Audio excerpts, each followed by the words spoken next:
On nous dit, et voit la vérité, que c'est partout déréglé, déboussolé, décati, tout en folie, le sang, le vent. Voilà le début du traité du tout monde d'Édouard Glissant. Édouard Glissant dont on mesure chaque jour combien il nous illumine de son immensité, pour le dire avec les mots d'un poète italien, Ungaretti. Ce soir, le dire non d'Edoui Plenel est une parole de liberté de Christiane Taubira.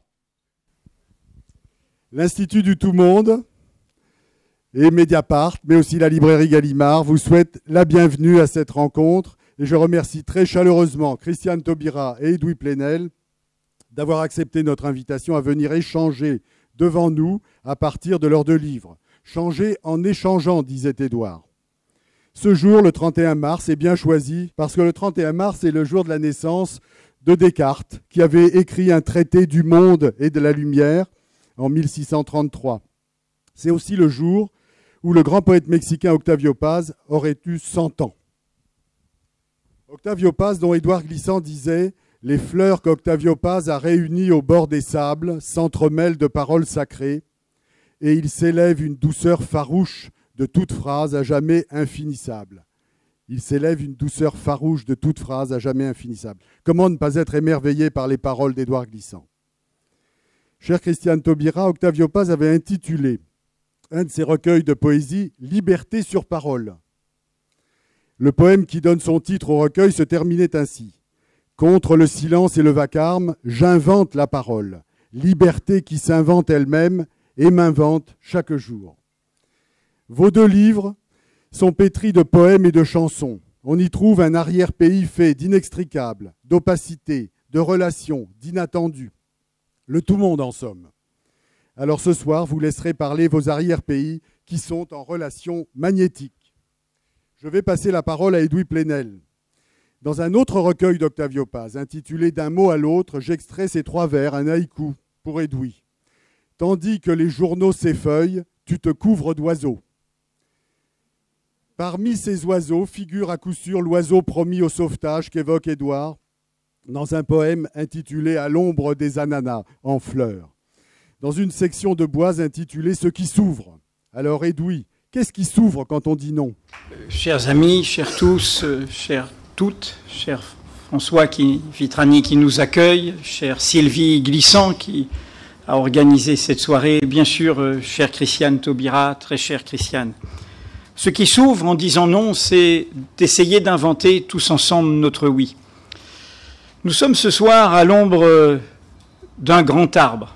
Nous palabrons et nous allons palabrer tous les deux et avec vous à l'ombre d'un grand arbre qui pour nous est vivant, bien que sa parole d'homme vivant, d'homme de ce monde, nous manque. J'ai bien sûr nommé notre grand maître, le double maître, comme je l'appelais, Édouard Glissant. Nous sommes à l'ombre de ce grand arbre et ce grand arbre, vous le savez, nous enseignait combien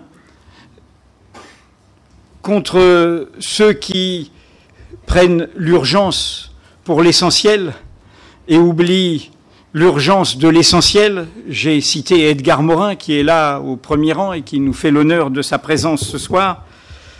Édouard nous montrait combien ceux-là se méprenaient, se trompaient et combien ils oubliaient l'événement, l'accident, l'imprévu, l'imprévisibilité du monde, le tremblement du monde, la fragilité du monde. Nous y sommes, même anecdotiquement.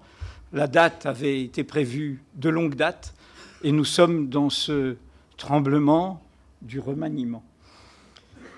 Mais nous n'allons pas parler de ça avec Christiane Taubira. Vous lui posez toutes les questions que vous voulez, mais moi, je ne suis pas journaliste ce soir, ou plutôt je suis en écho, en complicité avec cet homme qui nous rapproche et qui est là, et qui, l'un comme l'autre, la politique, le journaliste, savait nous gronder, il savait nous enguirlander, il savait nous remettre à notre place.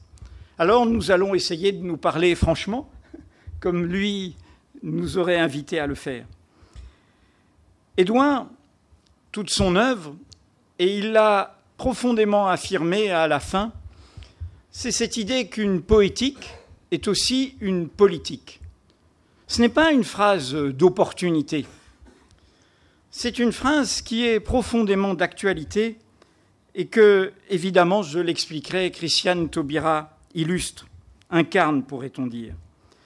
L'idée que la politique, c'est d'abord un langage. Un langage, c'est-à-dire un horizon, c'est-à-dire une élévation, c'est-à-dire une conversation. Et nous voyons bien combien ce langage est abîmé, combien ce langage est abaissé. Et au cœur de ce langage, l'autre idée, c'est qu'il y a la relation. La politique, c'est une mise en commun, c'est un partage, c'est une rencontre. Du moins, la politique démocratique, pas la politique de la haine, pas la politique qui détruit. Et quand Édouard, dans les 3 textes qu'il a faits à la fin de sa vie, comme des cris politiques pour nous réveiller, c'est dire non à lui, pourrait-on dire.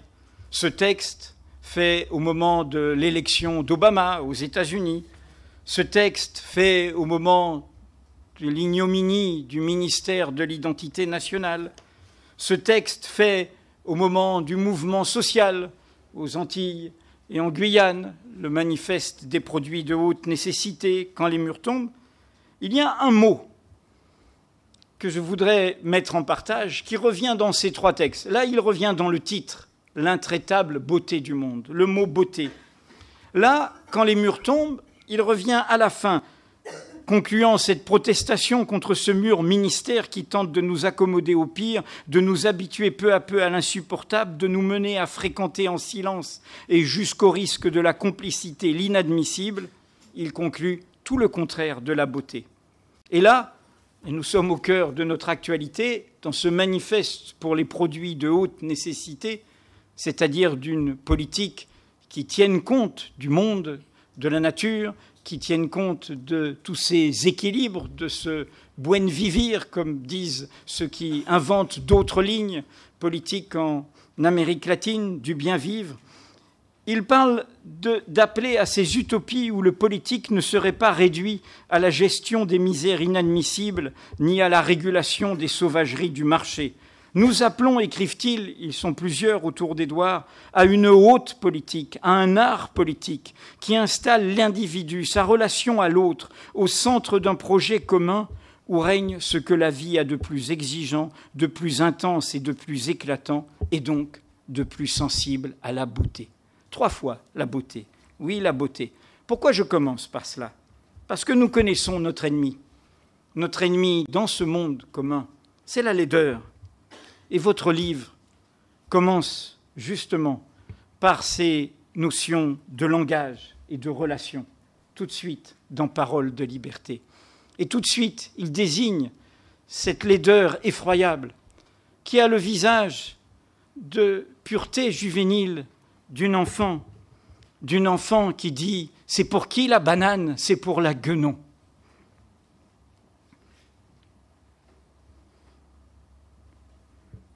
Il y a eu trop peu de mots autour de vous, autour de notre vie publique, au cœur de notre espace public, vous qui n'avez cessé de prendre des coups quand ces mots-là ont été prononcés, qui suivaient d'autres mots d'une candidate du Front National qui vous préférait dans les arbres plutôt qu'au ministère, et qui se sont poursuivis. Il y a eu trop peu de mots pour saluer cette beauté que pour nous vous incarniez. Cette beauté du haut langage de la politique que vous avez montré autour de cette question de l'égalité. Cette beauté du courage que vous avez montré face à la bassesse et à la vilainie.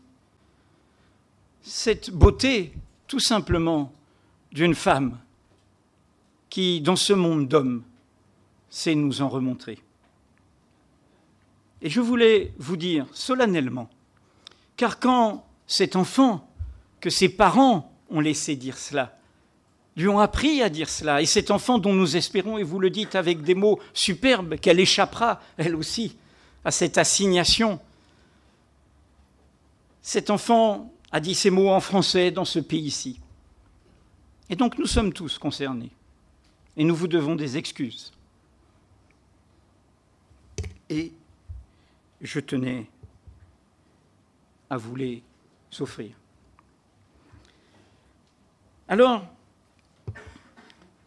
cette laideur dont Parole de liberté nous décline la genèse, l'historique,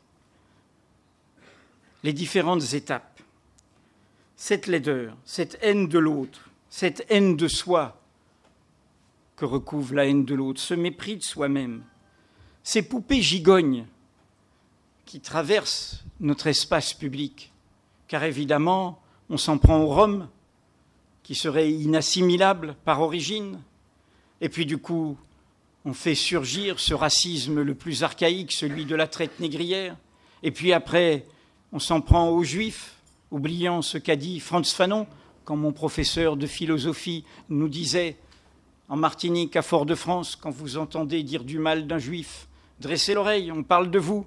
Derrière tout antisémite, il y a un négrophobe. Et puis ensuite, on dit du mal des homosexuels. Et puis ensuite, on fait l'éloge de la hiérarchie naturelle entre les hommes supérieurs aux femmes. Nous les avons vus, ces monstres, être libérés dans notre espace public.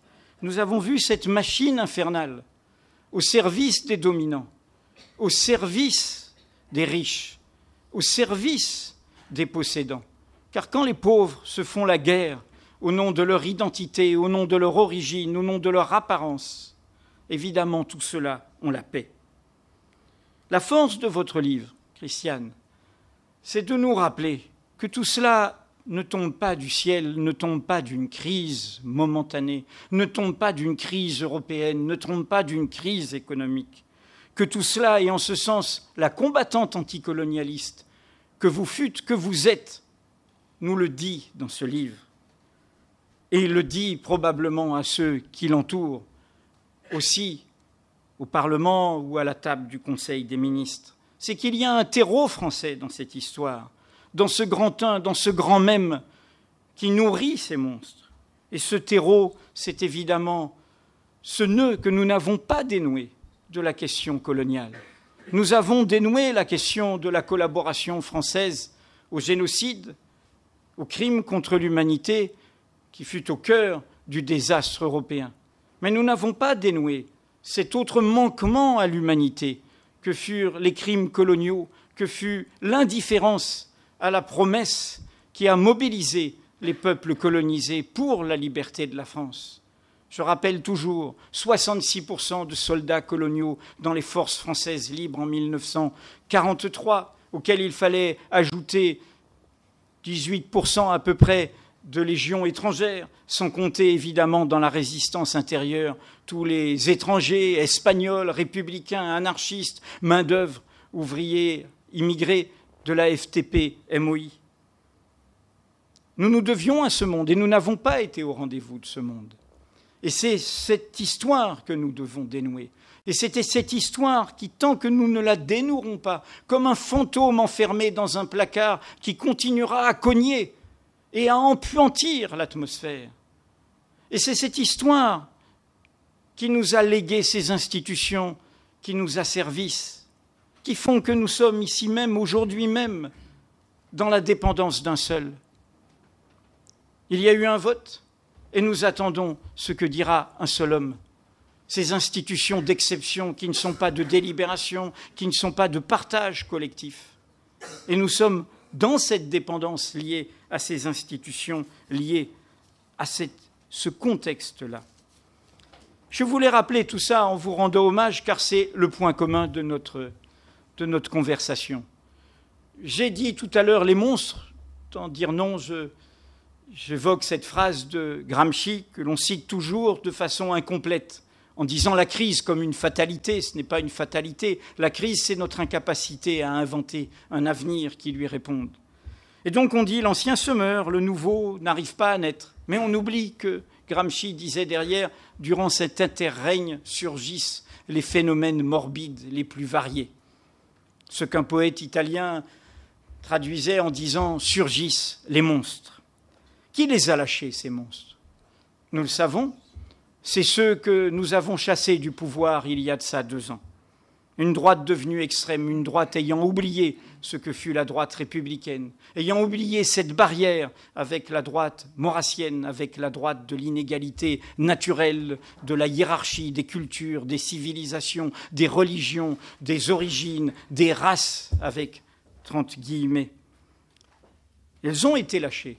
Et n'oublions jamais tous les mots qui ont été prononcés depuis la création de ce ministère qui nous enfermait, ce ministère de l'identité nationale. Mais nous savons, et c'est bien le problème depuis hier, que vous affrontez en tant que politique, et je n'ai aucun mépris pour la complexité du chemin qui doit être le vôtre. Nous savons que depuis 2 ans, après avoir voulu sanctionner cela, d'autres n'ont pas su nous mobiliser, n'ont pas su recourir à nous, n'ont pas su créer le rapport de force. Et même pour certains, on fait pire, nous ont démobilisés en nous disant « vous nous avez élus, laissez-nous faire », en nous disant « peu importe nos engagements, nous ferons autrement, nous ne ferons plus le délit de faciès, oubliez, nous ne ferons plus le vote pour les étrangers non communautaires, oubliez, et puis les Roms quand même, il faut les cibler, et puis l'immigration, et puis la sécurité, et ainsi de suite. Vous connaissez tout cela. Et donc cette démobilisation qui est prévisible, qui était prévisible et qui est dans les urnes, ce sont ceux qui nous ont démobilisés et qui du coup ne nous ont pas rassemblés pour faire ramener ces monstres à l'endroit qu'ils n'auraient jamais dû quitter, nos cauchemars. Mais cette démobilisation n'est pas une affaire de personne. C'est une affaire de ligne, c'est une affaire d'ambition, c'est une affaire de haut langage. Et c'est mon interpellation, et c'est en ce sens que nous comptons sur des personnes comme vous. De haut langage démocratique, d'exigence démocratique, de haut langage social, d'exigence sociale, et de haut langage dans la relation au monde. Sortir de ce tonneau percé qui, depuis 30 ans, fait la courte échelle à l'extrême droite dans notre pays. Ce tonneau percé qui, au fond, dit qu'elle pose les bonnes questions, mais qu'elle n'apporte pas les bonnes réponses et que, du coup, nous serons meilleurs à apporter des bonnes réponses. Et encore, du coup, l'immigration, et encore, du coup, la sécurité, au lieu d'imposer un agenda démocratique et social. J'ai écrit dire non pour nous inviter tous à secouer cette fatalité, cette résignation, cette indifférence, et à sortir de cette servitude où nous attendons tout cela d'un seul. Pierre Jox, qui doit nous quitter plus tôt et qui est au fond, est un témoin de tous ces combats anticoloniaux qui nous ont rapprochés les uns les autres, qui nous ont rendus meilleurs les uns les autres, et qui se sont retrouvés dans le combat démocratique contre ces institutions césaristes, bonapartistes, présidentialistes, qui appauvrissent, qui désarment la gauche, qui la démobilisent, qui sont faites pour d'autres familles, des familles autoritaires, des familles verticales, des familles au service des possédants, mais qui ne sont pas faites pour ceux qui veulent mobiliser les plus faibles, les plus fragiles, qui ont besoin de tous, qui ont besoin de la délibération collective, qui ont besoin de cette invention collective. Alors oui, dire non pour inventer notre oui. Et dans cette invention, retrouvez, et vous l'avez montré dans les combats que vous menez au ministère de la Justice, contre tous les conservatismes, contre tous les pesanteurs de ces oligarchies qui pensent qu'elles sont propriétaires de l'État, qu'elles savent mieux que nous ce qui est bon pour nous. Le moteur véritable, c'est l'égalité. La liberté, et je suis toujours la complexité que nous a enseignée Edgar Morin, la liberté, ça peut être la liberté de s'enrichir et donc de créer des inégalités. La fraternité, ça peut être le droit de choisir ses frères et d'en exclure d'autres. S'il y a liberté, égalité, fraternité, c'est qu'il y a conflit, qu'il y a mouvement, et qu'il y a ce pivot au cœur qui est l'égalité. L'égalité des droits, l'égalité des possibles, l'égalité qui met en mouvement. La République n'est pas une immobilité. Ceux qui vous disent « nous sommes républicains », l'ordre républicain, la tradition républicaine, comme le professeur de philosophie de Frantz Fanon, méfiez-vous. Ils veulent figer la République, ils ne veulent plus qu'elle invente, ils ne veulent plus qu'elle crée, ils ne veulent plus qu'elle trace sa route. L'égalité, c'est le moteur de cette invention.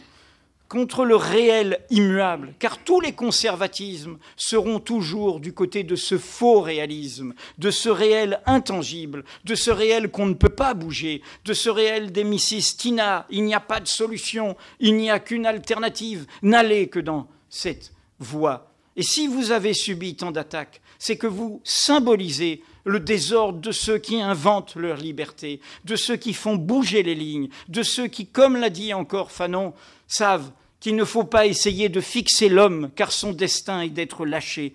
Et c'est bien cela, et je salue le grand historien de la question coloniale qui est également là, Benjamin Stora, à nos côtés, c'est bien cela qu'ont montré le meilleur de la France dans les combats anticoloniaux, le rapprochement, le mouvement, le fait que nous ne sommes pas assignés à notre origine, à notre apparence, à notre naissance, et que nous pouvons bouger, nous rapprocher, faire des choses et des mouvements ensemble.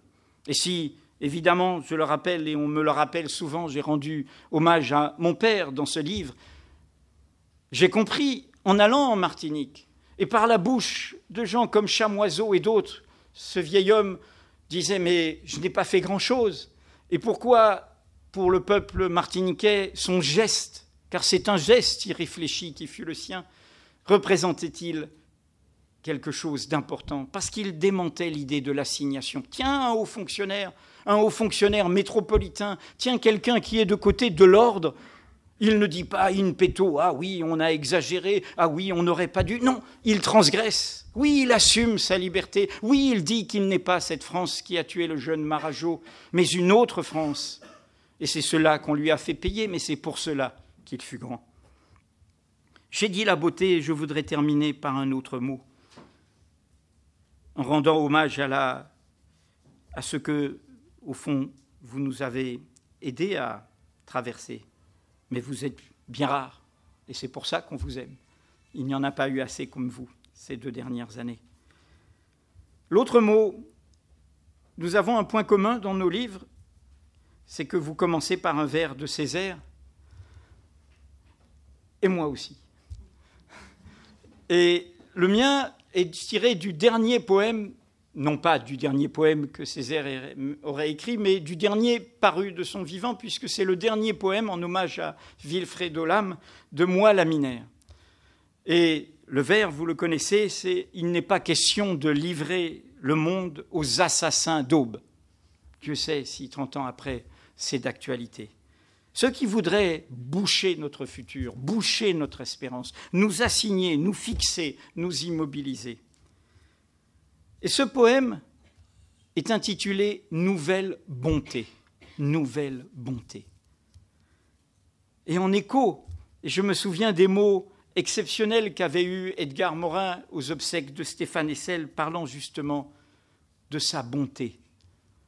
Le vers préféré de Stéphane Hessel, qui racontait des poèmes, qui déclamait des poèmes. Ici même, on a eu des beaux moments dans toutes les langues qu'il connaissait, qu'il pensait par cœur, cet homme européen de 3 mondes, anglophone, germanophone, francophone. Et son poème préféré, qui fait écho à cette année, d'un centenaire du début de la catastrophe européenne, c'était Jolie Rousse d'Apollinaire. La Jolie Rousse, c'est un poème paru en mars 1918, un des derniers poèmes d'Apollinaire qui est déjà trépané, qui va en mourir et qui donc sort de cet enfer. Et il sort de cet enfer de la barbarie, de l'homme, cet homme qui oublie la fragilité du monde, cet homme qui se croit puissant, cet homme qui est du côté de la technique, du côté des grandes machines, cet homme qui met en péril son propre monde, et cet homme qui va finir par créer une humanité qui deviendra inhumaine en rejetant une part d'humanité. Et donc il sort de cet enfer, et dans La Jolie Rousse, il y a ce vers dont Hessel disait « Juste ce vers suffirait à faire dire aux jeunes, à montrer aux jeunes qu'il faut se réveiller, qu'il faut s'indigner, qu'il faut inventer autre chose. Nous voulons explorer la bonté, contrée énorme où tout se tait. » Il sortait du fracas meurtrier, la bonté, contrée énorme, où tout se tait. Alors voilà, la beauté, la bonté. J'ai l'immense prétention de penser que ça pourrait faire un programme politique. Merci, Christiane.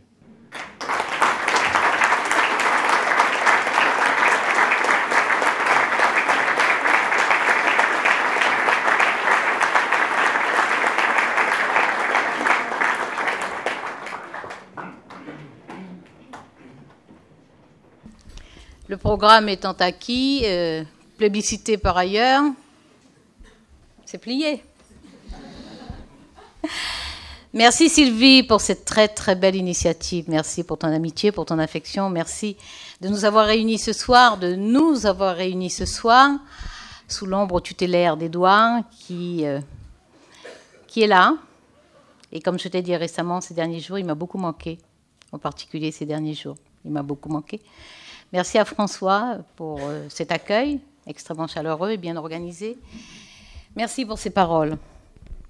Dire non et parler librement.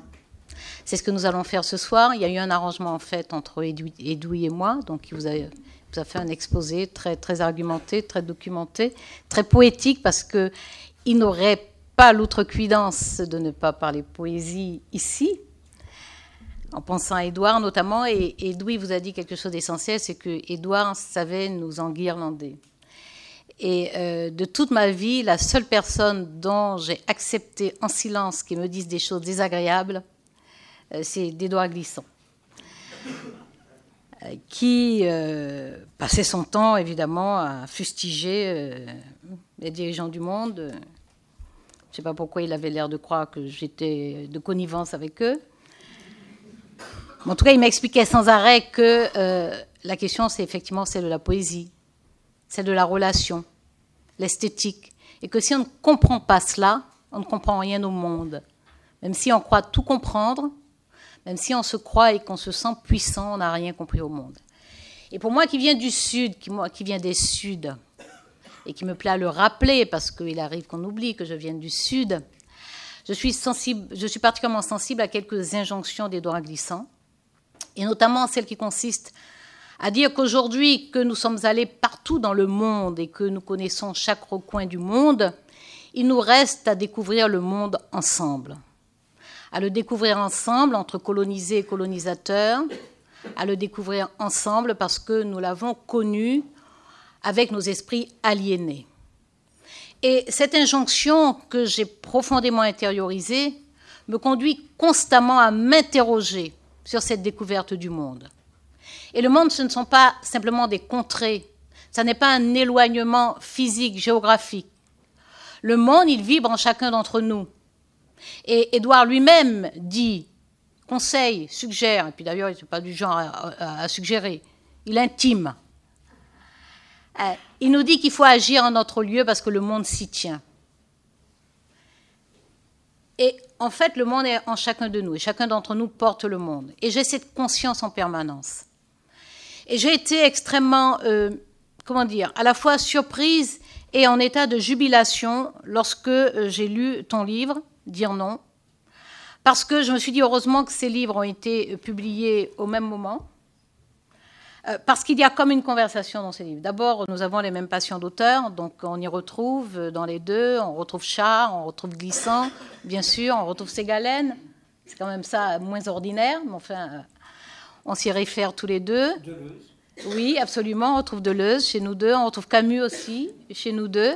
Alors moi, en plus, évidemment, il faut bien que j'ai quelque chose en plus par rapport à Edoui Plenel. Moi, en plus, je me suis fait plaisir, parce que, je dois le dire, c'est quand même un livre... C'est un livre qui m'a fait souffrir en l'écrivant. Il ne m'a pas fait souffrir, il a fait surgir de moi une souffrance qui est là et que j'ignorais.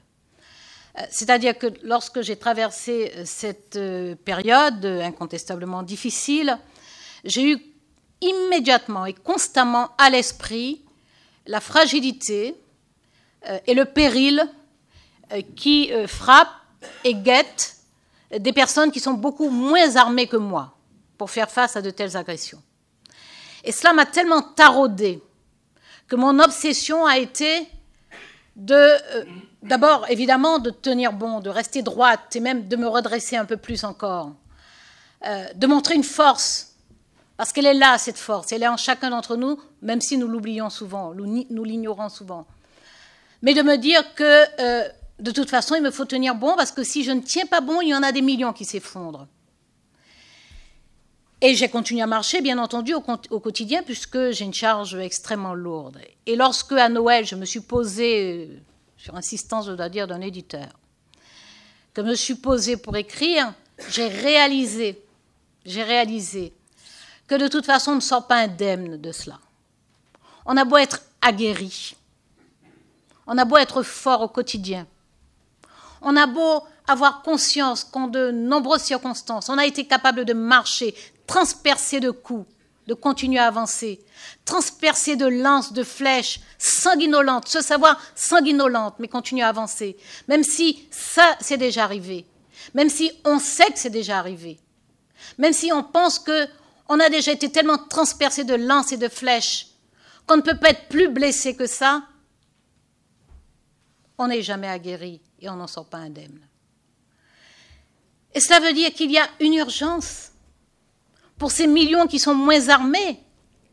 Si moi qui suis si armé, qui peut à ce point surplomber ce qui arrive, qui peut poser des mots sur ce qui arrive, qui peut l'ancrer dans une histoire, dans une doctrine, dans une pensée, dans des courants, si moi, je n'en sors pas indemne, mais quels crimes sont commis tous les jours dans ce pays? Quels crimes sont commis tous les jours dans ce pays? Il y a donc une urgence, et cette urgence nous interdit de composer. Elle nous interdit de composer. Elle nous somme d'abord de penser. Penser, c'est dire non, disait Alain. Je crois que vous citez Alain aussi. Je cite Alain, c'est pas sûr.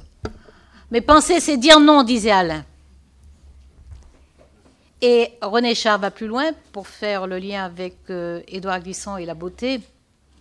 René Char dit que l'acquiescement éclaire le visage, le refus lui donne la beauté.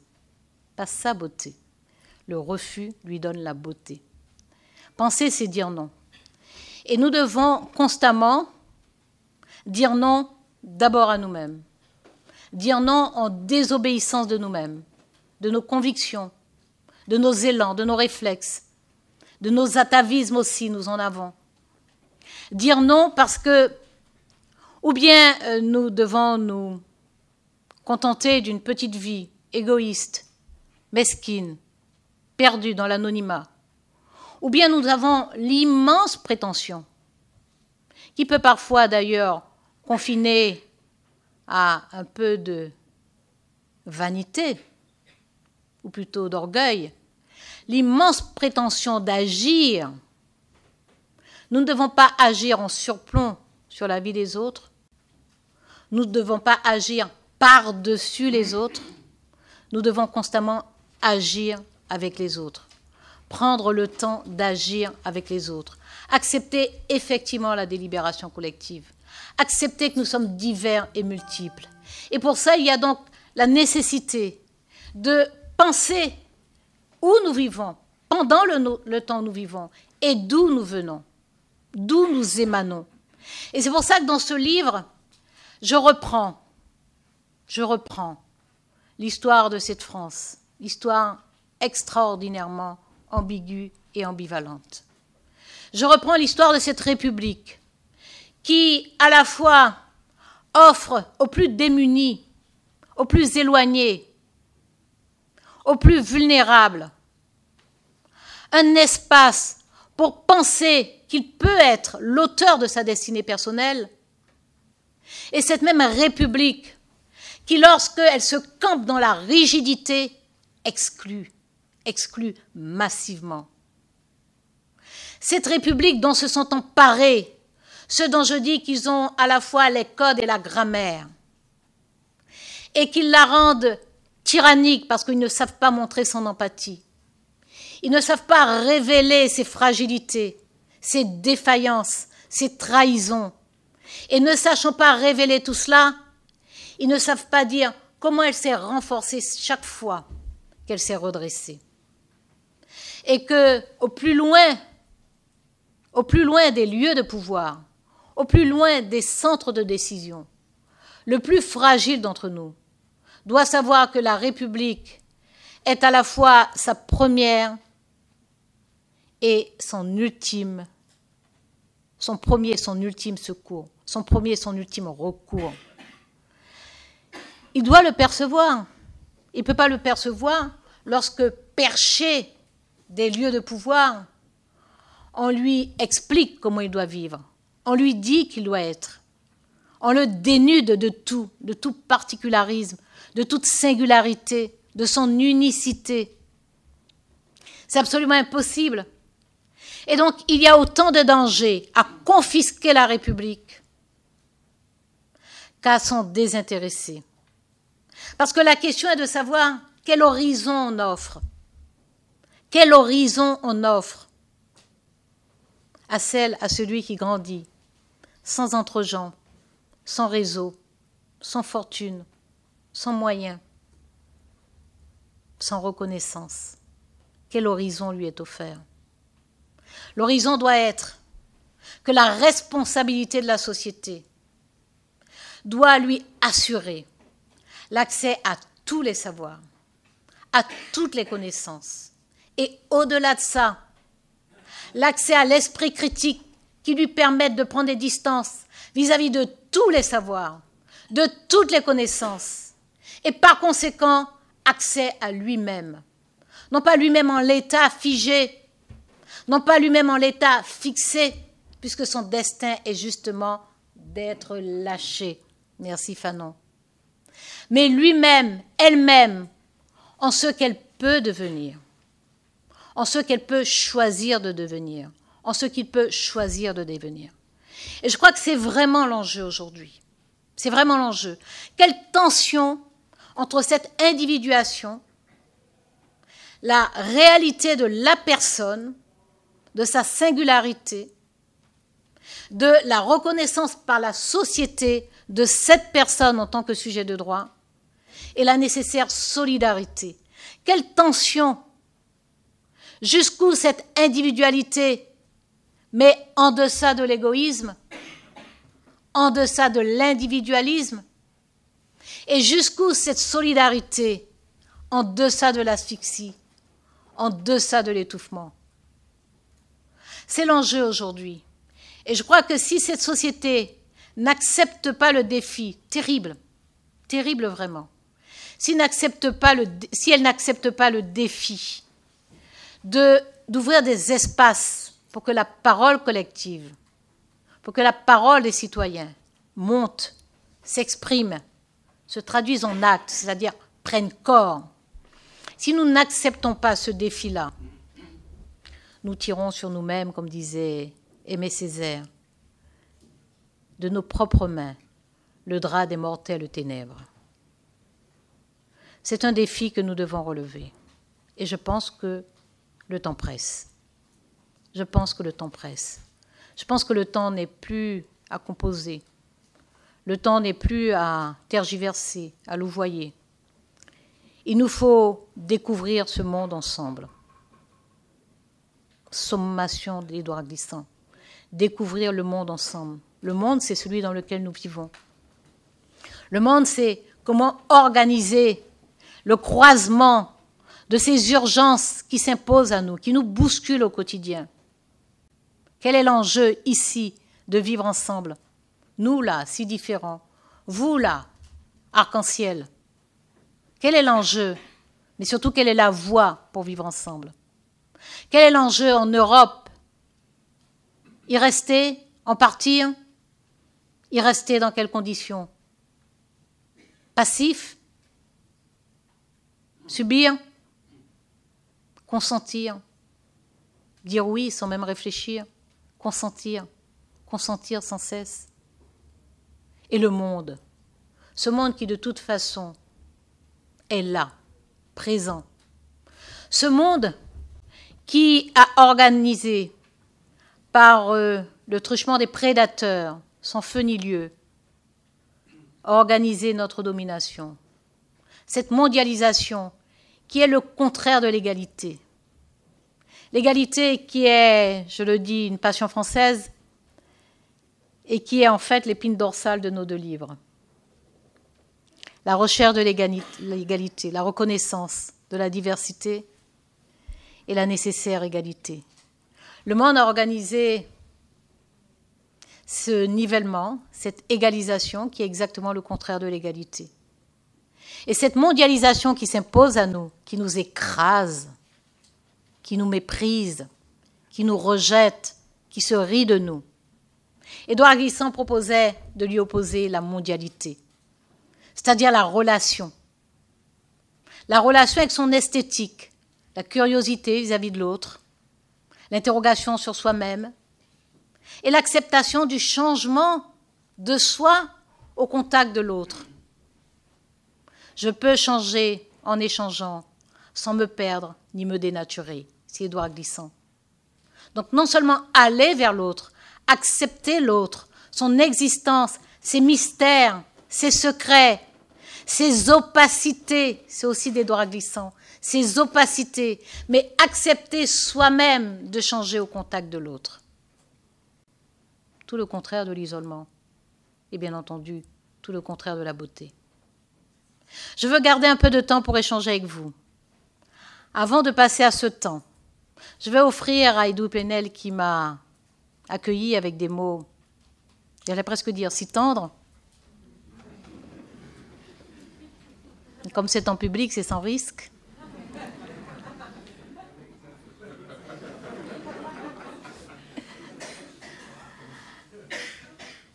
Je veux lui dédier quelques vers de César Vallejo. Il sait pourquoi. Le traducteur est là. Ah. Et comment se llama el traductor? ¿Dónde es? C'est oui. Ah oui. Ah bien sûr. Oui, oui, on m'a dit en entrant que. Alors du coup, je fais un peu plus attention.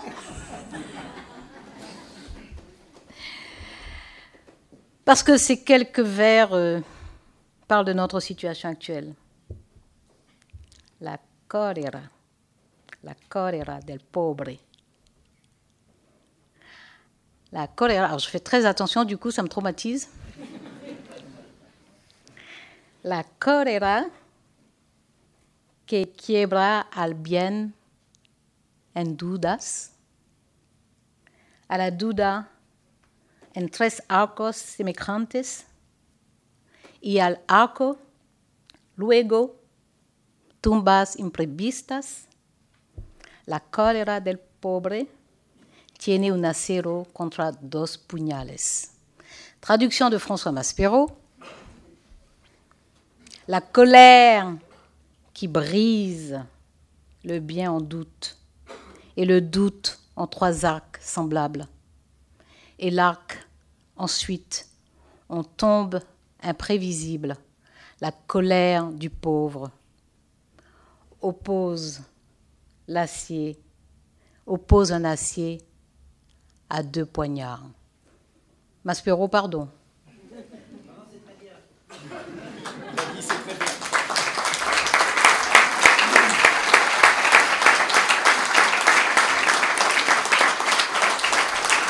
La colère du pauvre. Sauf qu'on n'est pas juste face à la colère du pauvre. On est face à des colères égoïstes, à des colères dévastatrices, à des colères mesquines. Et il nous faut répondre à toutes ces colères. François Vitrani nous a invités à prolonger en dialoguant ensemble, mais je pense qu'on va passer à la salle, si ce n'est que vous êtes une sacrée tentatrice. Parce que vous nous avez expliqué combien... Non, mais... Je vous cite, elle nous interdit de composer. Donc je suis obligé de redevenir journaliste. Christiane Taubira, allez-vous composer avec Manuel Valls, Premier ministre ?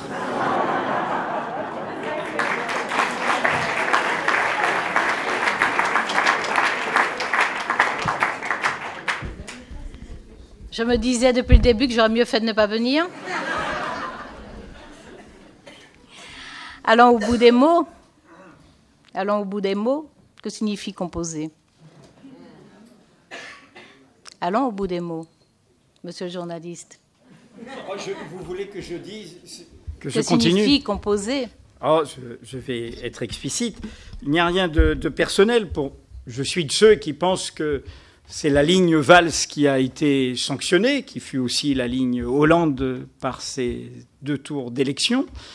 que cette ligne est celle qui fut celle du renoncement, voire du reniement par rapport au sens du vote de 2012.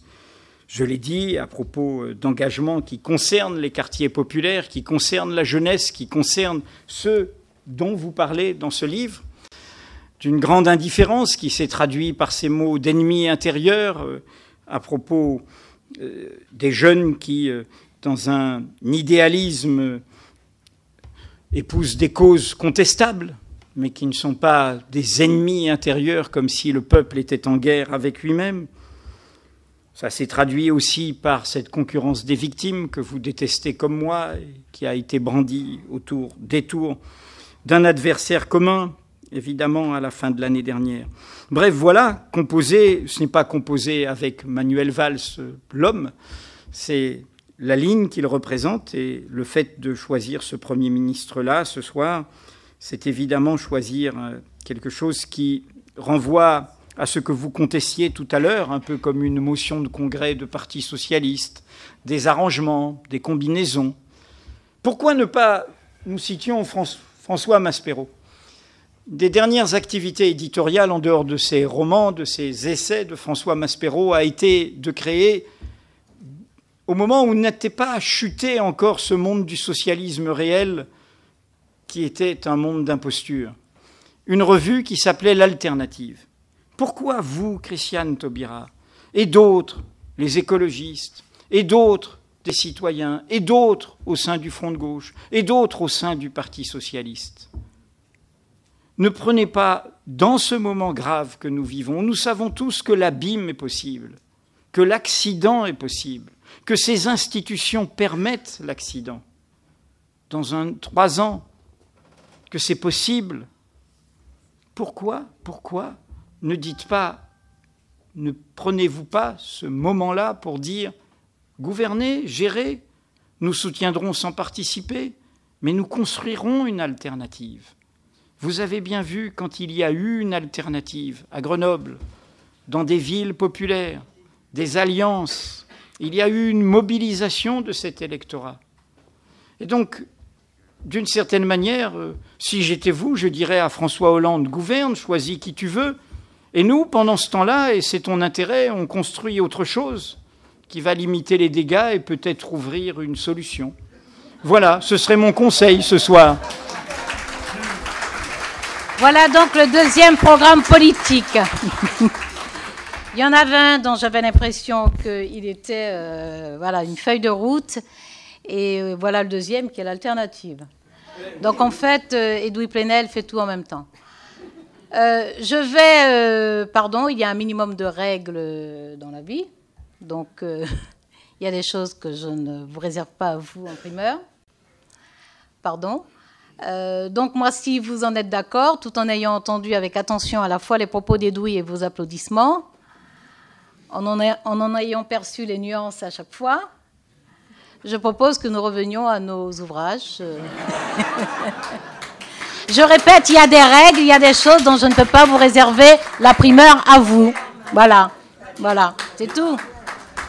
Je respecte totalement ça. C'est simple, il y a des règles. Si je n'avais pas posé ces questions, on aurait dit, mais qui est ce type qui se prétend journaliste? Surtout que c'est moi qui ai tendu la perche. Voilà. Maintenant, on va peut-être, je pense que la salle a peut-être envie de parler avec vous et de vous accompagner. Ils ont du mérite parce qu'ils savaient tous qu'il y avait un rendez-vous à 20h et ils sont tous restés là. Oui. Mais c'était bref, il a confirmé qu'il nommait un Premier ministre. C'était mieux ici. Voilà. Madame la ministre, je ne peux que vous féliciter pour tout ce que vous avez fait. Vous êtes une fierté pour nous qui venons des Antilles, d'Afrique et d'ailleurs. Et Monsieur Plenel également, vous citez souvent votre père.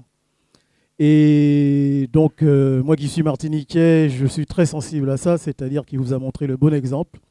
Vous dites toujours qu'il a été courageux, vous l'êtes également. Donc, nous ne pouvons que vous remercier. Par contre, il y a quelque chose qui me gêne dans ce qui s'est passé au premier et au deuxième tour. Ce sont les positions des journalistes, notamment sur les conversations qui ont été démasquées par 3 journaux différents, à l'exception de Mediapart, qui avait dévoilé quelque chose auparavant qui était resté complètement inaperçu volontairement. ce que je souhaiterais, c'est savoir, est-ce que c'est légal, Madame la Ministre, d'insulter, de calomnier à tort, alors qu'il a été prouvé dans les médias que votre assistante avait une part de la responsabilité de ce qui avait été fait. Et qu'aucun média n'a daigné expliquer réellement à toute la France, notamment ceux qui sont dans les environs de Marseille, qui ont voté le parti de la haine, que c'était faux. Donc, que ce soit le premier ou le deuxième tour, les médias français ont une lourde responsabilité. Donc, je ne serai pas aussi tranchant que M. Plenel. Il est vrai que le président, il a eu sa dose de bashing. Les ministres font ce qu'ils veulent, mais je ne pense pas qu'aucun ministre aurait la capacité d'embaucher 3 millions de chômeurs. C'est faux. Ensuite, la réalité, c'est que biaiser ce vote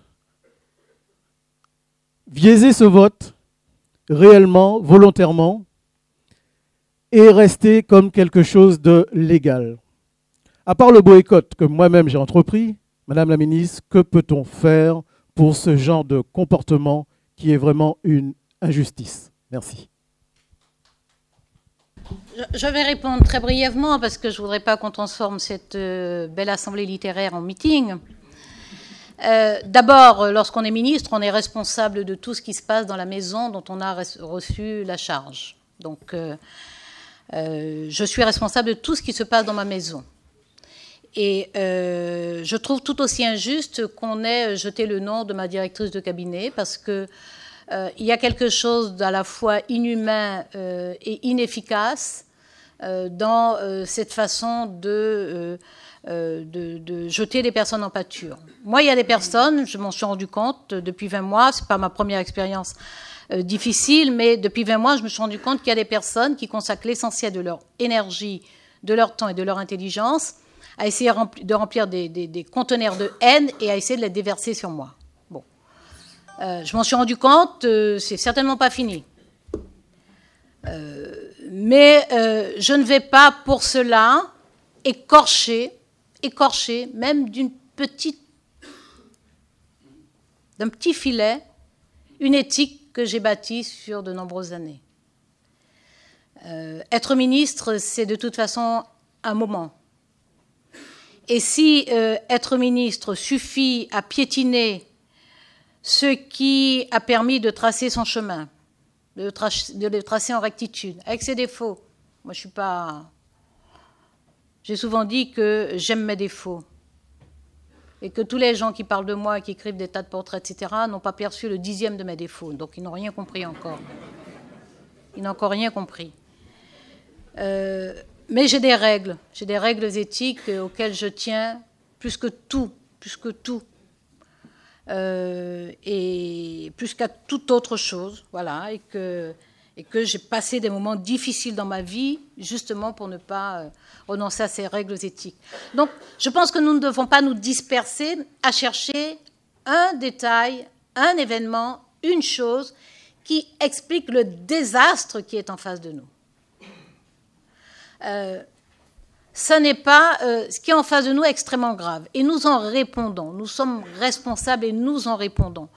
Et nous en répondons. Et ce que moi j'ai retenu à la fois des enseignements d'Édouard Glissant et de ceux de ma maman, qui nous donnaient toujours tort en toutes circonstances, quel que soit ce qui nous arrivait, l'injustice était flagrante, c'était complètement de la faute des autres, mais l'argument ultime de ma maman, c'est tu n'avais qu'à ne pas te trouver là.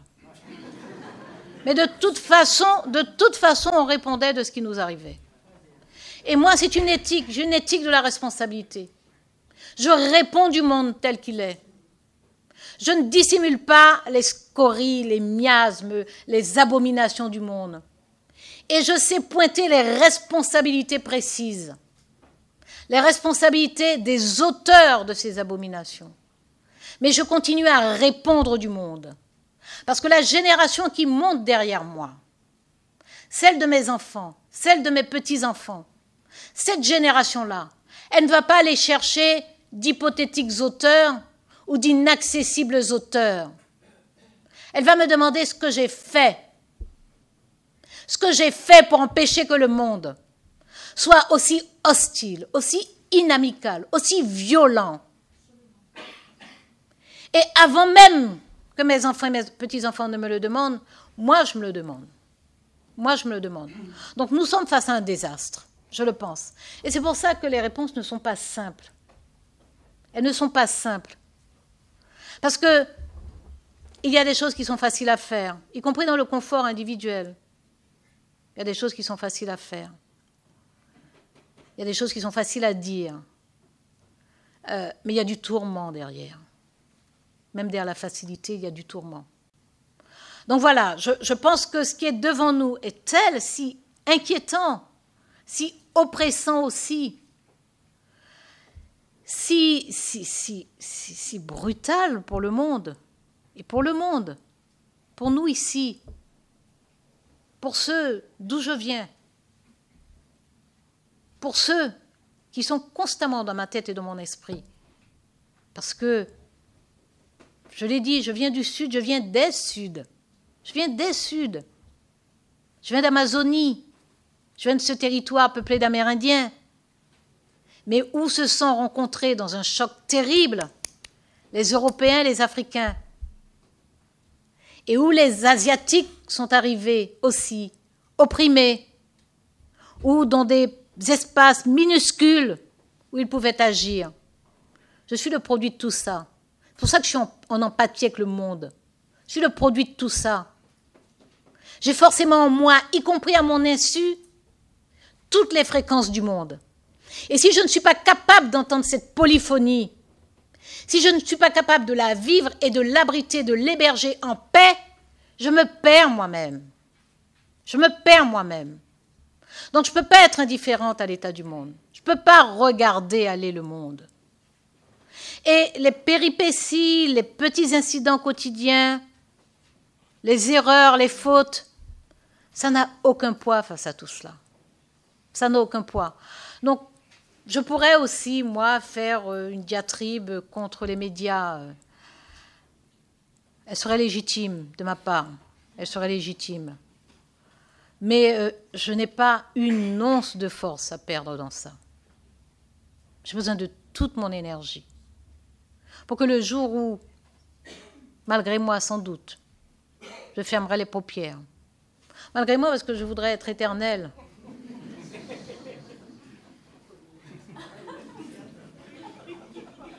Je voudrais être éternelle.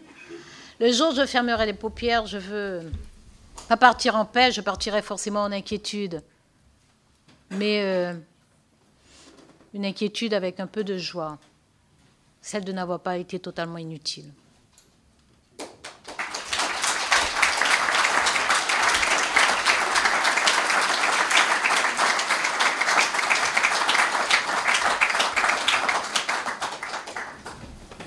Bonjour, je vous remercie. Je remercie Christiane Taubira, je remercie Edoui Plenel, qui ne me reconnaît jamais, mais ça ne fait rien.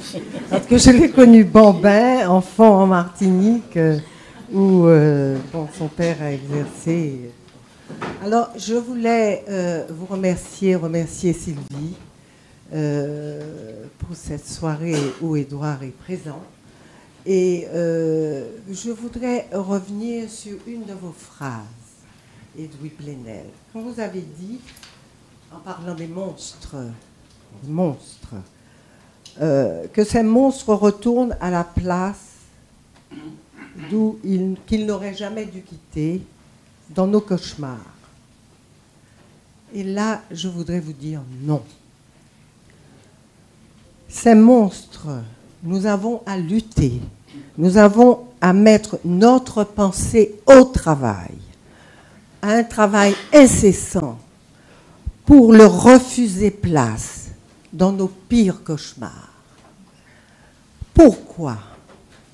Parce que il y a là un travail incessant que nous avons à faire, nous, chaque humain. Parce que leur laisser place dans nos cauchemars, ne serait-ce que dans les pires de nos cauchemars, ça serait accepter de laisser fleurir en chacun de nous cette part d'ombre et d'horreur dont nous sommes porteurs. Il ne faut pas que nous nous méconnaissions cette part de nous-mêmes contre laquelle nous avons à lutter et dont nous devons savoir qu'elle est là, tapie en chacun de nous et prête à surgir dans certaines occasions.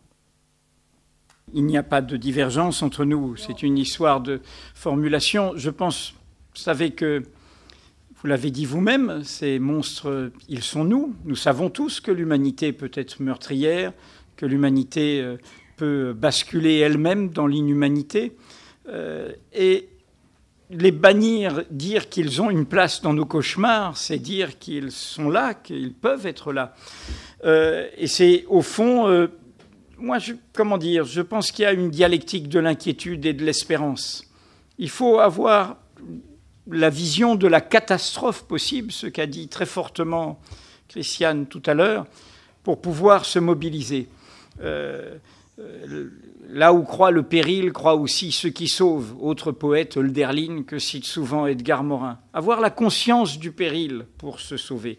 Les monstres, en l'occurrence, ce ne sont pas des individus, ce sont d'abord ces idées monstrueuses, qui sont celles d'un avenir bouché, de ce vieux qui n'est pas tout à fait mort, mais dont nous voyons la mort, y compris dans une certaine forme de vie publique et de vie politique à l'issue de ces 2 tours d'élection, et de ce neuf qui tarde à naître. Et en écho à ce qu'a dit Christiane tout à l'heure, le pire serait la peur. Le pire serait que nous soyons saisis par la peur, que nous ayons peur de l'avènement de ces monstres, peur de l'inconnu. Et c'est là, moi, mon appel à ceux qui ont, et je respecte ça, qui assument la responsabilité politique. Mon appel, c'est qu'ils sachent, qu'ils n'oublient pas que leurs fonctions nous appartiennent et qu'ils ont besoin de nous. Et que si, une fois élus, une fois en charge, ils considèrent qu'ils peuvent mener la barque sans nous rendre compte, sans nous parler, sans nous mobiliser, sans avoir besoin de cette relation avec ceux qui les ont mis là où ils sont, eh bien là, la catastrophe sera redoublée. Et c'est là où nous sommes à un âge presque préhistorique de la démocratie, qui est au fond une démocratie pauvrement représentative, où nous choisissons ceux qui nous représentons, ceux qui vont nous représenter, et pendant ce temps-là, que faisons-nous ? D'où mon appel. Mon appel, c'est de dire, ne nous contentons pas d'attendre de vous, mobilisons-nous, sortons de l'indifférence, soyons au rendez-vous, et nous tenons le même langage. Mais d'une certaine manière, Christiane, elle est dedans, dehors, c'est-à-dire qu'elle est comme nous, et en même temps, elle est là, elle est au cœur, et nous attendons sa réponse, puisque j'entends bien, encore une fois, qu'il n'est plus question de composer, et que la catastrophe menace. Et ce n'est évidemment pas quelque replâtrage, quel qu'il soit, qui évitera la catastrophe. Bon, moi je suis tout à fait, bien entendu, c'est Edgar Morin qui parle. En résonance avec ce que vous dites. Et je pense aussi que, disons, le nom d'Edoui a été aussi traduit par du oui, parce que le nom est l'autre face d'un oui, c'est-à-dire le oui à la solidarité, le oui à la fraternité, le oui à la France multiculturelle, enfin. Et si vous voulez, moi je pense que non seulement aujourd'hui il faut insister sur le oui, qui ne sont pas seulement des valeurs fondamentales, mais un oui, disons, qui ouvre une voie. Et c'est là, je crois que il ne suffit pas de dire, d'abord, de dire non. Il ne faut pas dire non au Front National, il faut dire non au LUMP. On dit on a la politique de président Hollande, on dit bas aux écolos, etc. Non, je pense qu'il ne suffit pas de dénoncer, il faut aujourd'hui énoncer une politique possible.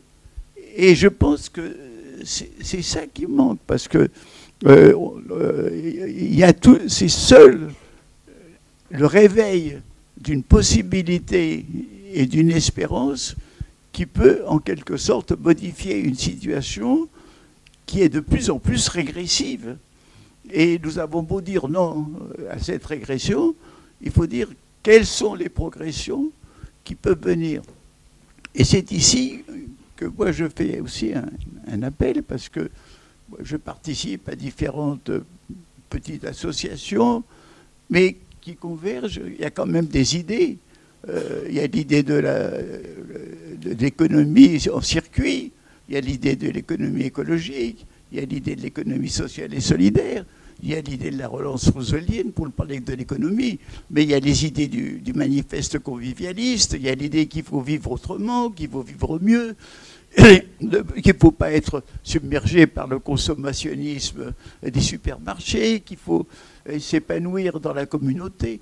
Donc je pense que tant qu'on n'aura pas formulé une voie politique qui présente une espérance, une possibilité qui ne soit pas utopique, c'est une possibilité dans le cadre français, éventuellement européen, ça serait mieux, mais tant qu'on est dans, disons, la dénonciation et seulement la critique et la condamnation, on se ferme à la possibilité vraiment qui est importante. Aujourd'hui, on ne pourra en sortir que si on propose quelque chose.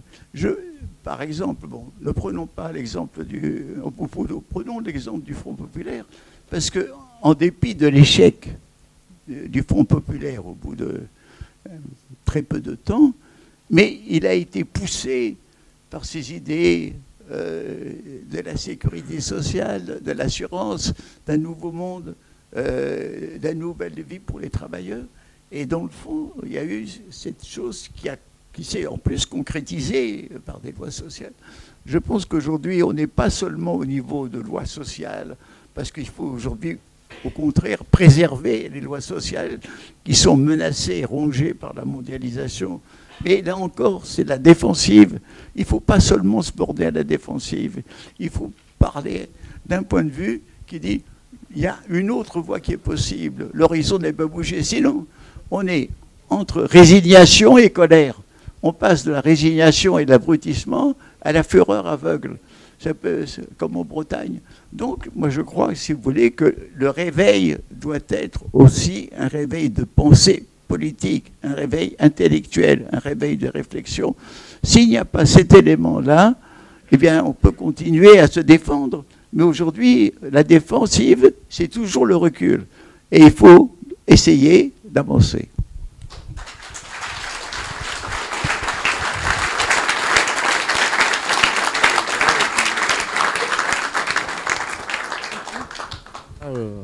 Je rebondis à ce qu'a dit le premier intervenant sur ce que vous avez vécu, cette image de Guénon.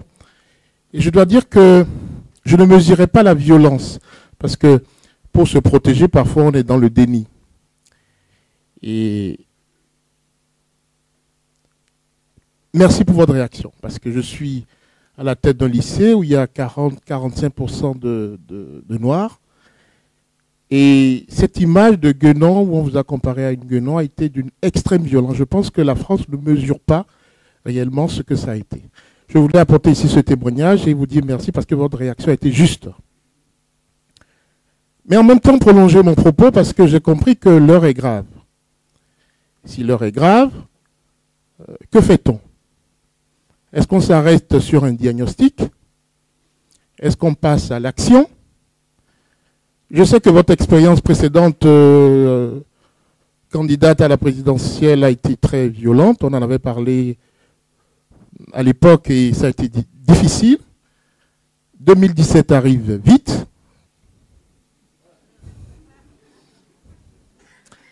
On fait quoi?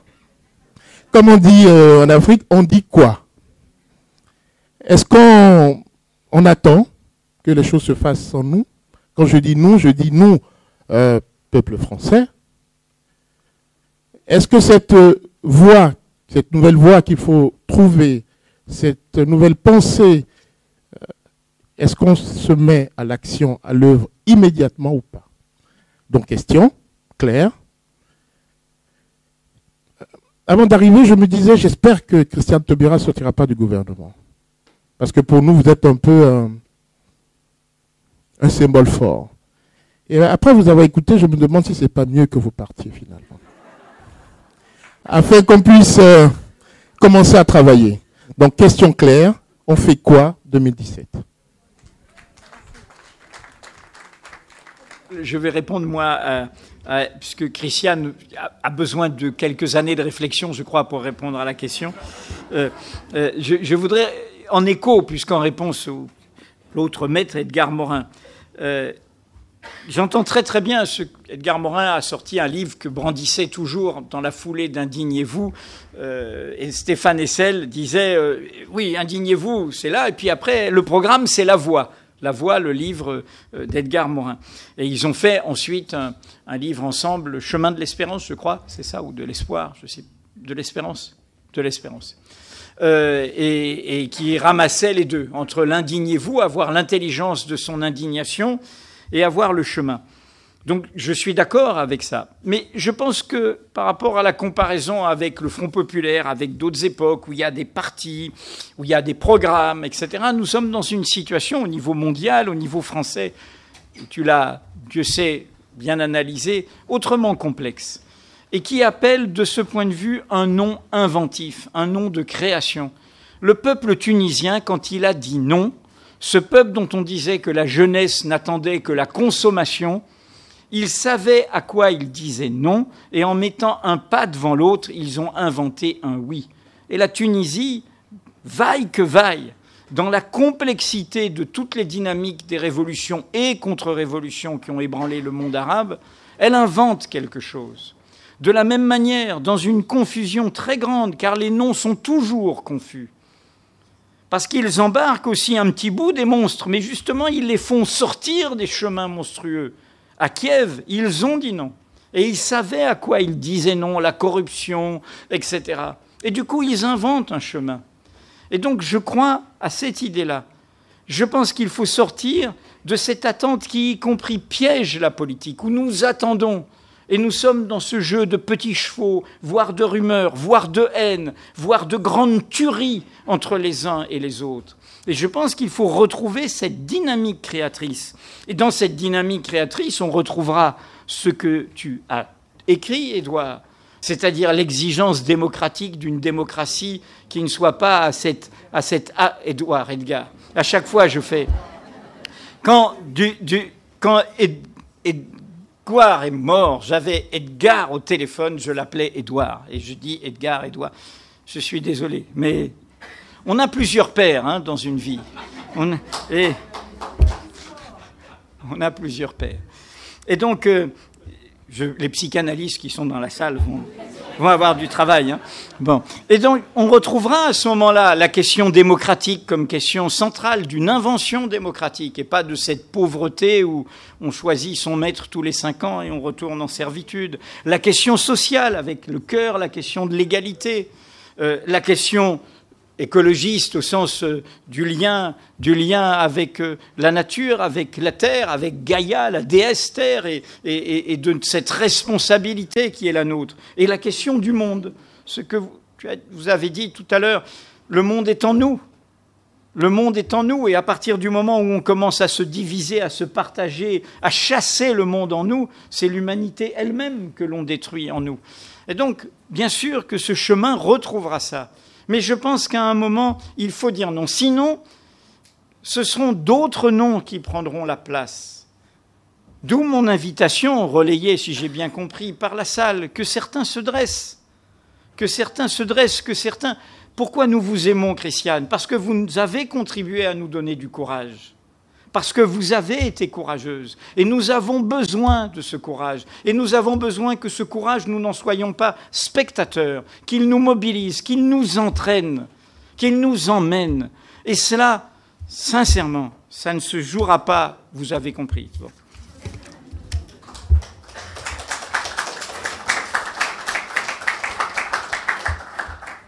Mes salutations, mes respects, mon respect. Je suis très heureux d'être présent à cet événement de partage, de communication de haut niveau, parce qu'il s'agit de personnalités qui ont le courage de se jeter à l'eau, comme on dit, et qui témoigne de la mesure de cette expérience de vouloir porter sa contribution à la marche du monde, à l'évolution de l'humanité. Et je crois que c'est la chose la plus louable qu'un être humain puisse accomplir. Et à ce niveau, je dirais une chose, je vous ai écouté avec beaucoup d'attention, et je constate une chose, c'est que dans toutes ces choses merveilleuses qui ont été citées en termes d'expression philosophique, en termes d'expression, je dirais, spirituelle, en termes d'expression de témoignage de l'universalité de l'être humain, je constate une chose, c'est que la base de cette solution qu'on voudrait tous trouver est dans l'unité. Et quand je dis la base est dans l'unité, parce que le monde, l'univers, c'est l'unité s'exprimant en termes de diversité et de multiplicité.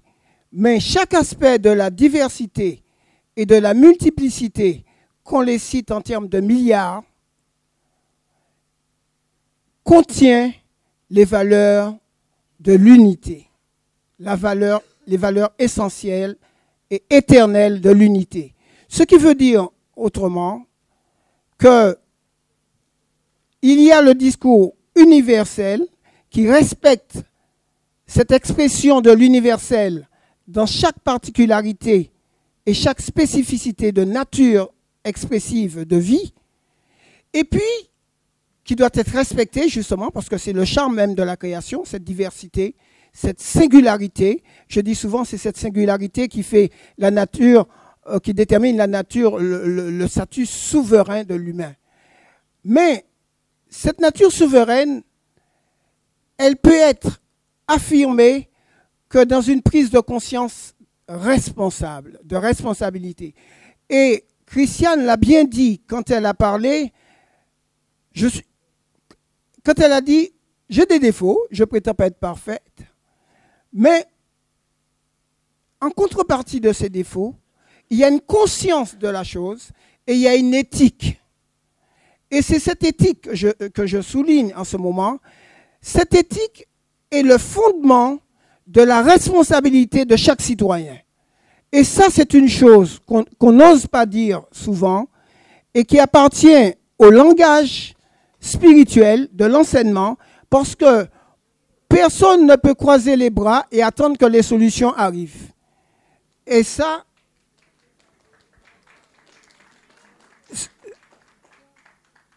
et je pense qu'on n'ose pas le dire souvent aux citoyens, d'autant que les citoyens sont tellement, pour la plupart, démunis, ce qui implique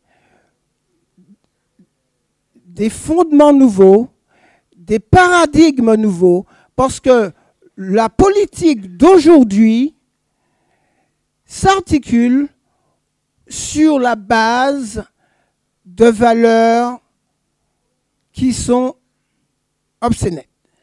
L'individu est l'unité de la nation, ce qui valorise beaucoup l'individu. Alors, il y a une question qui me taraude parce que j'avais un échange tout à l'heure avec mes voisines sur la question des jeunes, l'engagement des jeunes aujourd'hui en politique. Il ressort apparemment du taux d'abstention, donc aux dernières élections, parce qu'il est difficile de décorréler la question du tout monde avec la politique, eh bien que 60% à peu près des abstentionnistes, c'était des jeunes. La question du tout monde est très séduisante comme concept. Moi, ce que je voudrais comprendre, c'est comment porter ce concept-là à la compréhension des jeunes. Comment faire en sorte d'arrimer la jeunesse à la question du tout monde, parce que être sur Facebook, sur Twitter, c'est une façon de vivre le tout monde, mais sans consistance politique derrière. En gros, comment transformer la question du tout monde en engagement politique pour les jeunes. Merci. En deux mots, vous savez, je suis beaucoup moins pessimiste que vous. D'abord, je pense que nous n'avons pas à apporter le tout monde aux jeunes, ni à d'autres. nous devons descendre de l'estrade. Nous devons accepter cette idée justement du n'importe qui de la démocratie. Et vous savez, Édouard, très tôt, Édouard a écrit des lignes sur le numérique, sur cet univers du digital, sur Internet, cet univers des réseaux sociaux que vous évoquiez, qui n'avait rien à voir avec le discours dominant que vous entendez très souvent dans le monde académique ou dans le monde politique. Ce discours un peu de mépris sur le fait qu'il s'y passe n'importe quoi, qu'il s'y dit des choses sans intérêt, et qu'il faudrait éduquer un peu, contrôler, réguler. Et si nous allons dans la direction politique qu'annonce le choix qui est fait ce soir, nous allons avoir des batailles sur la liberté d'Internet, car l'homme qui vient d'être nommé Premier ministre a eu des propos allant dans le sens de la régulation, du contrôle par l'État, et non pas de ce partage. Et donc, la relation dont nous sommes partis, le numérique, c'est aucune technologie n'est libératrice en soi. C'est une révolution industrielle, mais cette révolution appelle une révolution démocratique. Pourquoi ? Qu'est-ce qu'il y a au cœur du numérique ? Le lien hypertexte, la relation, ce qui fait que vous pouvez communiquer sans frontières, diffuser des nouvelles et des informations sans frontières, envoyer des documents dans des mails, partager, communiquer, échanger, vous relier les uns aux autres. Alors maintenant, c'est une bataille. C'est-à-dire qu'est-ce que nous mettons là-dedans ? Comment nous élevons cet univers ? Élever ce pays en élevant son langage. Vieux programme, Albert Camus, éditorial du 31 août 1944 de Combat. Élever ce pays en élevant son langage. Donc moi, je pense que les jeunes, ils ne sont pas dans la désaffection, là. Les jeunes, ils savent très bien que quelque chose n'a pas été au rendez-vous. Rappelez-vous la campagne présidentielle. C'était un appel à la jeunesse. Qu'est-ce qu'ils ont entendu dans les universités depuis 2 ans, où c'est 8 fois plus d'argent que dépense l'État pour les classes préparatoires, où ce sont des enfants de classes privilégiées par rapport à ce qu'il y a dans les universités. Qu'ont-ils entendu comme dynamique, ces jeunes, et ces jeunes des quartiers populaires, qui attendaient le symbole sur le contrôle au faciès, car ce qu'ils vivent, il y a les insultes. Nous avons publié à Mediapart, et c'était un scoop entre le New York Times et Mediapart. C'était une étude financée par Open Society. La première étude, on le sait tous, et surtout ceux qui le vivent, mais c'est bien de mesurer scientifiquement. C'était à la station Châtelet, c'est pas loin, avec des codes sur les mobiles. Les chercheurs, pendant des semaines, sont restés en plein plan Vigipirate. Et Madame la garde des Sceaux sait ce que c'est, le plan Vigipirate et les discussions sur ces questions d'ordre public avec son collègue de l'Intérieur. Eh bien, les jeunes qui passaient avec des gros sacs et qui étaient dans la normalité supposée de ceux qui parlent de français de souche en oubliant comment les brassages nous ont tous mélangés, ils passaient avec leurs gros sacs. Et tous les jeunes qui avaient votre apparence ou d'autres apparences diverses et variées étaient contrôlés. C'est-à-dire le délit de faciès, c'est une réalité concrète que vivent tous les jeunes dans les contrôles. Et donc, cette déception, ils l'ont eue. Mais n'oubliez pas, nous sommes à des élections municipales. Depuis 30 ans, comme une carotte au moment des présidentielles, on dit « Ah, on va le faire, le vote pour les étrangers non communautaires, pour les pères et les mères et les parents et les grands-parents de ces jeunes. » Car ce n'est pas seulement l'idée de faire voter des gens qui n'ont pas la nationalité française et qui ne sont pas citoyens des pays de l'Union européenne, c'est aussi le symbole libérateur de dire qu'on vous accepte, que nous sommes réellement un pays de l'hospitalité et que si vous payez vos impôts ici, vous avez le droit d'être maître de ce qui se passe dans votre commune. Et que s'est-il passé avec cette promesse-là, qui était inscrite, elle aussi, et qui aurait été un élément exceptionnel si elle avait été respectée, de mobilisation électorale des quartiers populaires, qui aurait dit on ne se moque pas de nous, et du coup on y va, et du coup on est présent, et qui, parce que cette déception qui fait que quand même un des principaux quartiers populaires de Marseille, c'est la plus grosse ville tenue par le Front National depuis hier. Eh oui, c'est ça qui s'est passé. Et dans un quartier populaire très important de Marseille, et où les choses n'ont pas été au rendez-vous. Et donc, je crois qu'il ne faut pas penser quelle est la bulle contre laquelle je m'insurge. Je l'entends, hein, tout en haut, pas chez Christiane, chez d'autres. C'est le peuple qui n'a pas compris. Donc qu'est-ce qu'on vous dit? On vous dit, et vous le lisez dans des éditoriaux d'une certaine presse, celle qui a fait l'éloge des professionnels, les professionnels du mensonge, les professionnels de la combine, contre les amateurs. J'ai l'amateur à côté de moi. Moi, je préfère les amateurs des principes, de l'indépendance de la justice, aux professionnels de sa manipulation. Alors les mêmes, ils font des éditoriaux en disant « faut surtout pas changer de ligne, hein, faut rien changer, l'austérité, tout ça, mais il faut mieux communiquer. Donc il faut mieux expliquer au peuple qui n'a pas bien compris. » Mais le peuple, il a très bien compris. Ce n'est pas un problème de communication. C'est un problème d'être au rendez-vous de la promesse, de ce qui a fait que le peuple vous a mis là. Car s'il n'y avait pas eu le discours sur la finance, la promesse de renégocier le traité européen, la promesse d'égalité, la promesse de démocratisation, de présider autrement, il n'y aurait pas eu la mobilisation électorale qu'il y a eu en 2012. Et donc, nous sommes comptables de ça. Vous êtes comptables de ça. Nous sommes requis par cela. Il ne s'agit pas de juger les hommes et les femmes. Les choses sont complexes. Il s'agit de se dire que nous ne pouvons pas être spectateurs d'une catastrophe annoncée.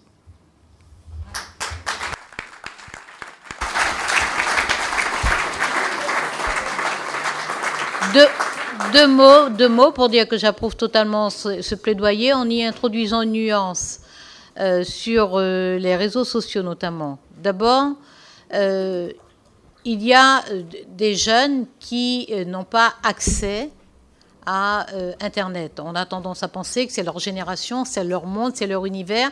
Malheureusement, il y a aussi des inégalités dans ce domaine. Ensuite, je vais dire une banalité, mais Internet, c'est comme la langue d'Ésope, hein, c'est la pire et la meilleure des choses, parce qu'il y a de véritables abominations, et il y a là une prise de pouvoir. Alors, la prise de pouvoir est souhaitable, surtout que, moi je le dis dans le livre d'ailleurs, la plus grande manifestation citoyenne internationale, enfin la première, elle a été organisée par Internet. C'était la manifestation à Seattle qui a empêché la tenue de la première réunion de l'OMC. Donc il y avait là un message et des éléments de stimulation qui étaient absolument prometteurs.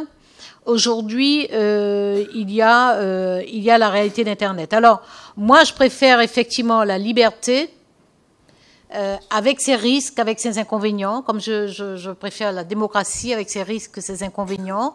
Donc, par exemple, une presse qui peut vous assassiner à longueur de temps, je préfère effectivement ce gros inconvénient de la démocratie plutôt qu'une démocratie sans presse. Mais je pense que sur Internet, il y a là un espace qu'il nous faut investir différemment. Parce que sinon, il est investi par des narcissismes, il est investi par des personnes qui commettent des délits délibérés. C'est-à-dire que les plus intolérants ont investi Internet avec un dynamisme phénoménal. Phénoménal. Ce qu'on appelle les hoax, je ne sais pas comment vous les prononcez. Hoax, voilà. C'est organisé. C'est organisé, ils ont occupé et ils ont réussi à fidéliser toute une clientèle qui est nourrie à longueur de temps. C'est-à-dire que moi, je pense effectivement qu'il faut ouvrir la parole. Moi, j'ai milité pendant 10 ans pour la 6e République. Je suis absolument convaincue que nos institutions sont essoufflées, épuisées, qu'elles ne sont pas suffisamment démocratiques, que le peuple ne peut pas s'y retrouver. C'est pas possible. Bon, voilà, c'est une réalité. Aujourd'hui, Internet, quand j'ai milité pour la 6e République, enfin bon, je commençais en 2001, Internet n'occupait pas cette place-là dans notre vie. Aujourd'hui, Internet occupe cette place. Et ça veut dire qu'il nous faut être capable de parler dans l'espace public, mais il nous faut être capable aussi de nous installer là. Et de faire en sorte que ce soit un instrument qu'on va apprivoiser, et, enfin pour ma génération en tout cas, et domestiquer, de façon à en faire des lieux de débat public, des lieux de délibération publique, des lieux d'élévation de la conscience publique, et de la conscience politique et de la conscience citoyenne. Parce que pour l'instant, c'est quand même une espèce de comment dire, j'ai l'impression parfois que c'est un lieu où se percute percute constamment des individualités. Des individualités qui s'additionnent. Je n'ai certainement pas une pensée très aboutie là-dessus. Mais je crois qu'une société a besoin de liens. Et que le lien, il se tisse partout. Et aujourd'hui, nous faut être capable de tisser du lien dans l'espace virtuel. Parce qu'aujourd'hui, cet espace virtuel est un lieu, je répète, mon expérience est limitée, de juxtaposition d'individualité, de résonance, d'écho qui s'organise beaucoup plus qu'un lieu où se tisse le lien. Voilà. Donc c'est la nuance que je veux apporter en disant très clairement que je préfère effectivement les inconvénients des débordements de liberté aux entraves à la liberté. Ça c'est très clair. Mais bon, voilà, il y a quand même des actes qui sont des délits et ces délits-là, il faut quand même arriver à les... Ça ne veut pas dire d'organiser une police de l'Internet. En écho, pour que quand même on trouve une petite dissonance entre nous, enfin, mais dissonance d'expérience. D'abord, je prends acte de cela. La liberté est toujours créatrice. Hein, pour la liberté de la presse, n'oubliez jamais qu'après presque un siècle de trahison de la promesse républicaine par l'Empire, la Restauration, le Second Empire, le premier article de la loi qui libère la presse dans notre pays dit « La librairie et l'imprimerie sont libres ». Point. Pas de sauf, pas de restriction, rien. Vous pouvez imprimer et diffuser ce que vous voulez. Bien sûr, du coup, cela créera une presse effroyable, la presse raciste, antisémite de l'affaire Dreyfus. Mais du coup, cela créera l'autre presse qui mobilisera, qui empêchera le boulangisme, qui défendra l'innocence de Dreyfus, qui créera le sursaut républicain. La liberté est toujours créatrice. Et c'est la divergence que j'ai exprimée avec Manuel Valls, tiens, deuxième fois que je cite son nom, finalement sur Dieudonné. C'est-à-dire Dieudonné, bien sûr, que je combats ses idées, je l'ai écrit il y a 5 ans, mais on ne combat pas ces idées-là en s'en prenant à la liberté. La décision du Conseil d'État est terrible parce qu'elle parle si je me souviens bien, elle parle à un moment de tradition républicaine et de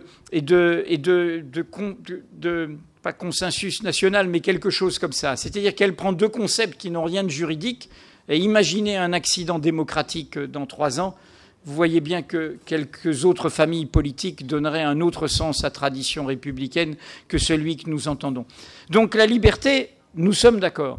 Après, je vais prendre une image pour parler à l'amazonienne que vous êtes. Moi, je suis un converti du numérique. C'est-à-dire que je suis parti d'un autre univers, celui de la révolution industrielle précédente, et je suis rentré dans le numérique pour y défendre cette idée que c'est un terrain de bataille. Et d'une certaine manière, sur le terrain de l'information, nous avons montré ce qui est possible. Et l'image que je prends souvent, c'est celle de la forêt vierge. La forêt vierge, oui, il y a des pièges, il y a des monstres, il y a des bêtes féroces qui déchiquettent, il y a des dangers, et il y a des endroits où les lianes sont pourries et on peut tomber et se perdre. Il y a des endroits où il n'y a pas de plafond végétal et on ne sait plus si c'est le jour ou la nuit. La forêt vierge, c'est cela. Mais la forêt vierge, vous le savez bien, c'est aussi le poumon, l'écosystème, la merveille, la fleur et les créations, les espèces uniques, tout ce qui finalement fait la merveille de la création. Donc qu'est-ce qu'on fait face à cette forêt vierge? Est-ce qu'on décide de mettre des barbelés? Est-ce qu'on décide de mettre des miradors, des autoroutes, du béton? Et du coup, on casse l'écosystème créateur, qui est aussi celui qui fait qu'on peut lire Edgar Morin en ligne, qui fait qu'on peut aller voir les leçons au Collège de France, qui fait qu'on peut échanger du savoir, de la connaissance, du partage, qu'on ne s'abêtit pas seulement, circulent aussi d'autres contenus. On fait son choix, on fait son tri, et avec une seule frontière qui est finalement la langue, ce qui est formidable, et ça a une incidence formidable pour d'autres continents. Et donc, soit on fait ça, et c'est ce que nous proposeraient les multinationales ou les puissances étatiques, qui retournent ça en lieu de surveillance contre nous, ou bien on fait le pari de la liberté. Et du coup, en effet, on se bat. Et qu'est-ce qu'on crée dans la forêt vierge? Des clairières, des endroits où on se pose, des endroits où on sait si c'est le jour ou la nuit, des endroits où il y a des bancs, des endroits où on discute, des endroits où on vous dit « n'allez pas dans ce chemin-là ». Il y a des carbets. Des carbets, voilà, exact, voilà. Bon, non, voilà. Donc, le carbet, voilà. Des carbets. Je dirai la prochaine fois, pas des clairières, des carbets. Octavio Paz disait qu'il y avait le mot merci existait dans toutes les langues. C'est un des rares mots qui existent dans toutes les langues. Alors, merci Christiane Taubira, merci Edoui Plenel. Vos 2 livres sont un bien commun pour nous désormais, et je dirais un bien commun de haute nécessité. Merci.